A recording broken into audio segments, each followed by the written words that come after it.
namin ng know-how Sa at kapuhunan. sa kapuhunan. Yun po talaga ang aming kailangan. Since na kami po ay hindi mga marunong, hindi kami nakapag-aral, ang kailangan po sa amin, hands-on. Na tama actual yan. po namin na itatanim. As of now, nagtatanim po kami ng high-value crop. Tinutulungan po kami ni Kajun, dyan siya sa Urban Poor, sa National Commission on Urban Poor na ina-hands-on po yung mga fertilizer natin, nagawa lang namin. Yung aming mga insecticide. Organic fertilizer. Yes, ma'am. Yung aming insecticides, igawa lang po namin yon. At yung mga ethnic way of medicine, marami po kami niyan na kung kami bibigyan ng tulong, marami po kaming pwedeng gawin na panggamot na Sa talagang palagay nyo, Kylie, bakit na Tagalano, walang namuhunan ng... Kasi Bicol, rebel-infested areas yan, di ba? Hindi naman po sa ganun. Talaga lang pong walang nakakaalam, walang may alam na ganun pala kami, na ganun pala po ang aming angkan na pwede pala na magkaroon ng open to investors. Yeah. Kasi akala po namin, kami ay kanya-kanya lamang. Hindi kayo naging collective.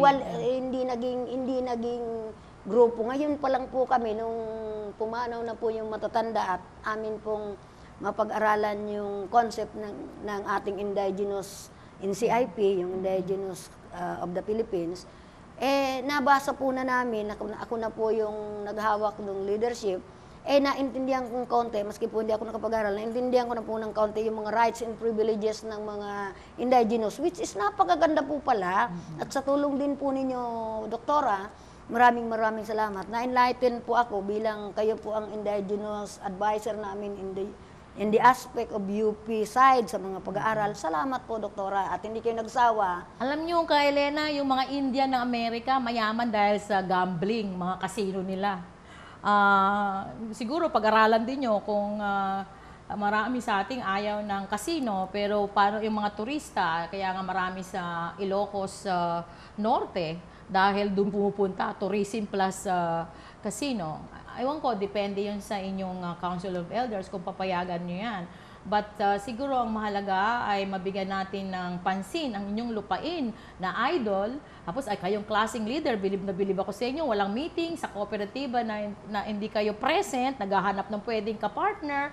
So, talagang panahon na, by the way, para sa information ng ating kababayan, si Jose Rizal, ang unang-unang nagbuo ng kooperatiba sa bansa, Water Services Co-op, nung siya ay na-exile sa Dapitan.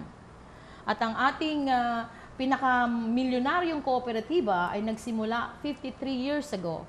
So, ang sinasabi natin, ang ating mga ninuno ay nagsilbi, volunteer, walang bayad, bumuo. Pumasyal tayo sa buong bansa, sa mga lugar na malalayo. Pumunta ka sa Jolo, Sulu, pumunta ka sa Batanes, puro may kooperatiba. At yung building ng mga nakatayo, pag-aari ng cooperatives, na hindi nila hiningi. But it took a generation. Parang yung isang henerasyon na ating mga ninuno, tahimik, bumuo ng co-op sa mga malalayong lugar kasi wala namang suportang nanggagaling kahit kanino. Yun lang nga, savings and credit. Mahirap yung ipundar ang agrikultura. Pero ngayon, panahon na, kasi ako din, natuto din ako sa inyong mga programa.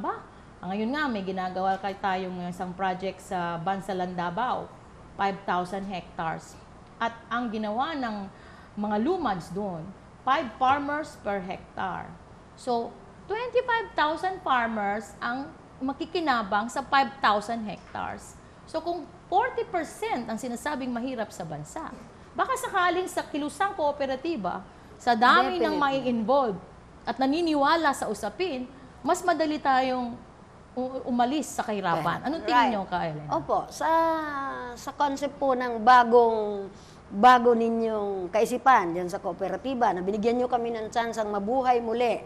At ang sinasabi nga po nila, failure, pero ako po hindi ako naniniwala kasi yung aking mga ninuno ay kooperatiba na rin matatawag, yung kanilang sinimulahan, 1941 pa po yun na wala nagbenta ng lupa, diba?